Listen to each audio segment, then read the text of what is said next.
Captain mayor और उनकी team ने एक गंभीर उष्णकटिबंधीय तूफान का सामना किया, जिसके परिणामस्वरूप जहाज पलट गया।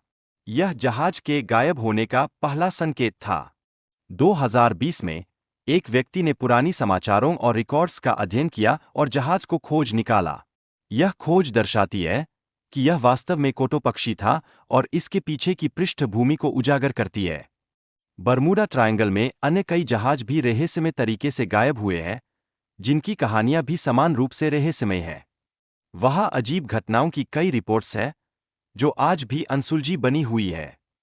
मरी सेलस्ट के कप्तान बेंजामिन ब्रिग्स ने अपने परिवार के साथ यात्रा की, हालांकि उनका बेटा अमेरिका में ही रह गया था। यह यात्रा 1872 में हुई और इसके परिणामस्वरूप रहस्यमय घटनाओं की श्रृंखला शुरू हुई। जहाज के पास एक अन्य जहाज, डे ग्रेटिया, ने मरी सेलस्ट की स्थिति को संदिग्ध पाया और उसके चालक दल की खोज करने का प्रयास किया, जिससे एक अंतरंग कहानी का निर्माण हुआ। कई सिद्धांतों में से एक यह है कि चालक दल ने आपात स्थिति में जहाज छोड़ दिया, लेकिन उन्हें एक शक्तिशाली तूफान का सामना करना पड़ा, जो कि एक गंभीर घटना साबित हुई। HMS इन्वेस्टिगेटर नामक जहाज ने आर्कटिक में कई वर्षों तक समय व्यतीत किया और अंततः 1853 में बचाए गए। यह खोज की एक महत्वपूर्ण कहानी है, जो समुद्री अनुसंधान को दर्शाती है। MV हो जहाज रहस्यमय तरीके से गायब हो गया और उसके चालक दल का कोई पता नहीं चला। यह कहानी समुद्री रहस्यों का एक और उदाहरण प्रस्तुत करती है। SS बीमो एक भूतिया जहाज है, जो आइस में फंस गया था, लेकिन वर्षों तक अदृश्य रहकर तैरता रहा। यह जहाज की अद्भुत यात्रा को दर्शाता है और उसके रहस्यों को उजागर करता है। HMS प्रोटेक्टर द्वारा देखे गए जहाज की पहचान और उसके अजीब हालात ने सभी को चौंका दिया। यह जहाज बिना किसी जीवित व्यक्ति के अकेला तैर रहा था, जिसने अनेक सवाल खड़े किए। इस जहाज का नाम आला है, जो पहले से ही कई बार बिना किसी ट्रैकिंग के अदृश्य हो चुका था। यह जहाज विभिन्न नामों और ध्वजों के साथ यात्रा करता रहा है, जिससे इसके रहस्य और भी बढ़ जाते हैं। एक अन्य जहाज, SS बाइचिमो, ने 38 वर्षों तक बिना चालक दल के यात्रा की और इतिहास का सबसे लंबा भूतिया जहाज बन गया, जो समुद्र में हो रहे रहस्यमय घटनाओं को दर्शाता है। फ्लाइंग डचमैन नामक जहाज के बारे में कहा जाता है कि यह एक प्रेत समान रूप में समुद्र में भटकता रहता है। अनेक लोगों ने इसे देखा है और इसकी कहानियां प्रसिद्ध हो चुकी है। अनेक प्रेत जहाजों में से एक, मैरी सेल्स्ट, जो बिना चालक दल के मिली थी, इसके बारे में अभी भी अनेक रहस्य बने हुए हैं। इसे 1872 में अटलांटिक महासागर में खोजा गया था। स्टेमबोट एरबिया के उदाहरण से यह स्पष्ट होता है कि कैसे जहाज समय के साथ मिट्टी के नीचे दफन हो सकते हैं। यह जहाज 1856 में डूबा और अब एक खेत के नीचे छिपा हुआ है। एक व्यक्ति ने अपने घर में एक प्राचीन गुप्त शहर की खोज की, जो 18 मंजिल गहरा था। यह शहर प्राकृतिक आपदाओं से बचने के लिए बनाया गया था और इसके अस्तित्व ने अनेक प्रश्न उठाए हैं। समुद्र में एक बड़ा जहाज पाया गया, जिसमें चालक दल का कोई पता नहीं था। इस जहाज का नाम समरतुलांगी है और यह 2001 में निर्मित हुआ। एक अन्य जहाज, आला, को भी अजीब परिस्थितियों में खोजा गया।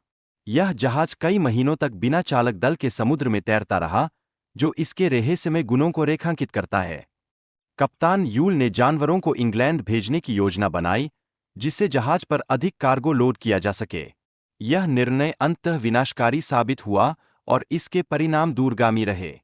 जहाज पर यात्रा करने वाले सभी वर्गों के यात्रियों की संख्या में असमानता थी, जिसके परिणामस्वरूप केवल एक व्यक्ति ही जीवित बच सका। यह घटना सामाजिक वर्गों के बीच की खाई को दर्शाती है। जब जहाज में आग लगी, तो चालक दल और यात्रियों ने अपनी जान बचाने के लिए संघर्ष किया, लेकिन केवल कुछ ही बच पाए। यह स्थिति उनके साहस और संघर्ष को प्रदर्शित करती है। स्टीमर बीमो की कहानी में यह देखा गया कि कैसे जहाज बर्फ में फंस गया और उसके चालक दल की जीवित रहने की योजना विफल हो गई, जो समुद्र के कठिनाइयों को दर्शाती है। MV हो के मामले में, जहाज ने बिना किसी संकेत के गायब होने के बाद फिर से समुद्र में खोजा गया, लेकिन उसके चालक दल का कोई पता नहीं चला। यह घटना भयानक रहस्यमयता को जन्म देती है। समुद्र में गायब होने वाले जहाजों के पीछे वैज्ञानिक कारणों पर भी चर्चा होती है, जैसे कि पानी के नीचे ज्वालामुखी विस्फोट, जो समुद्री जहाजों के लिए खतरा उत्पन्न करते हैं। इस दुर्घटना में आर्कटिक और वेस्टा जहाजों के बीच टक्कर हुई, जिसके कारण आर्कटिक में पानी भर गया। इसके चलते जहाज तेजी से डूबने लगा, जिससे अनेक जीवन संकट में आ गए। इस हादसे के बाद बचने वाले लोगों की आलोचना की गई कि उन्होंने महिलाओं और बच्चों को नहीं बचाया। इस पर सख्त कानूनों की आवश्यकता महसूस की गई, जिससे भविष्य में ऐसी स्थितियों से बचा जा सके। इस दुर्घटना के बाद समुद्री नियमों में सुधार की मांग उठाई गई, लेकिन सही बदलाव 60 वर्षों के बाद टाइटैनिक की त्रासदी के बाद ही हुए। यह परिवर्तन समय की आवश्यकता बन गया था। टाइटैनिक के कप्तान ने संकट संकेत भेजे, लेकिन अन्य जहाजों ने उन्हें गंभीरता से नहीं लिया। यह स्थिति और भी खराब हो गई, जिससे संकट और गहरा हुआ। कैलिफोर्नियन जहाज के कप्तान ने टाइटैनिक के संकट संकेतों को नजरअंदाज किया। यह निर्णय भीषण परिणामों का कारण बना और ऐतिहासिक दृष्टि से महत्वपूर्ण सिद्ध हुआ। संकट संकेतों के समय पर न मिलने के कारण बचाव कार्य में देरी हुई। इसने अनेक यात्रियों की जान को खतरे में डाल दिया, जो संकट की घड़ी में गंभीर परिस्थिति थी। मिथकों के अनुसार बरमुडा त्रिकोण में समय के पोर्टल होने की कहानियां प्रचलित है, लेकिन ये वास्तविकता से काफी दूर है और केवल कल्पना का परिणाम है। कुछ वैज्ञानिकों का मानना है कि समुद्र की गहराइयों में उच्च मात्रा में मैग्नेटाइट और अन्य भौगोलिक गतिविधियों का प्रभाव समुद्री घटनाओं को प्रभावित करता है। बरमुडा त्रिकोण में गायब हुए कई जहाजों का इतिहास विशिष्ट है, जो अक्सर विज्ञान कथा लेखकों द्वारा लोकप्रिय बनाए गए हैं। यह कहानी के जादू को दर्शाता है।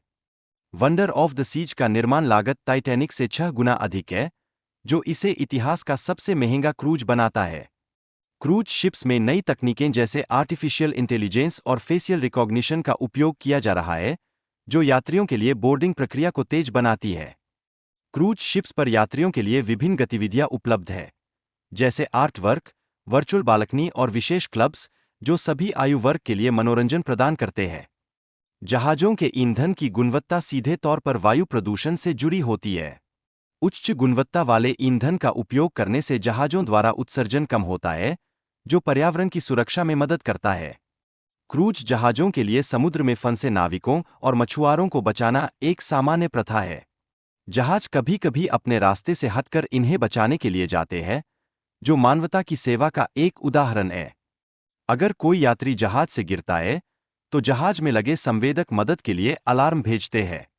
गवाहों की मदद से बचाव कार्य को तेजी मिलती है और आपात स्थिति में कार्यवाही की जाती है। बरमुडा त्रिकोण को लेकर कई मिथक और भय हैं, जो समुद्री यात्रा को रहस्यमय बनाते हैं।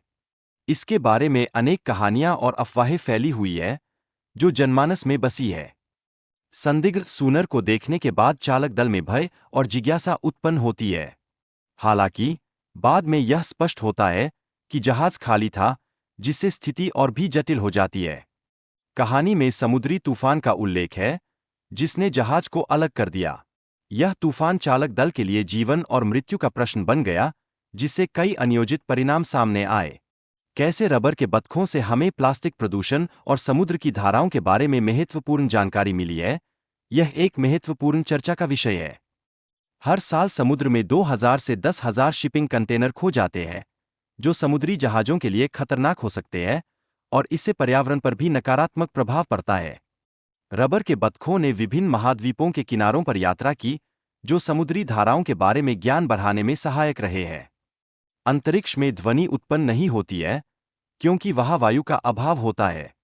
इसलिए अंतरिक्ष में कोई भी चीख सुनाई नहीं देती। यह एक महत्वपूर्ण वैज्ञानिक तथ्य है।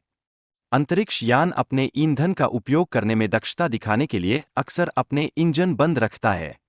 यह ईंधन की लागत को कम करने में मदद करता है, जो अंततः मिशन की सफलता में योगदान देता है। नासा के अंतरिक्ष यान ईंधन खत्म होने पर भी सुरक्षित रहते हैं, लेकिन उनके लिए पृथ्वी पर लौटना कठिन हो जाता है। इसके लिए ईंधन की सटीक गणना आवश्यक होती है, जो तकनीकी चुनौती प्रस्तुत करती है।